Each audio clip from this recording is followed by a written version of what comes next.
Menyambut Ramadan 1447 Hijriah, Azotel Palembang menghadirkan program berbuka puasa bertajuk Asian Food Market dengan konsep all you can eat mulai harga 100 ribuan yang digelar setiap hari pukul 5 sore sampai 8 malam di Horizon 2 Ballroom. Program ini menghadirkan menu utama berganti seperti berbagai olahan ayam, aneka dessert, minuman, kids corner, live cooking, hiburan musik, dan door prize. General Manager Alen Arif Hussein menyampaikan program ini dihadirkan sebagai momentum berbagi dan mempererat silaturahmi melalui sajian khas Asia.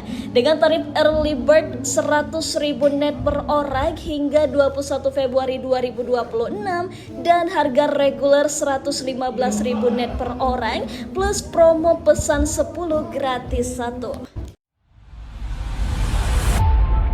Saksikan Saksi Kata hanya di YouTube Sri Poku TV.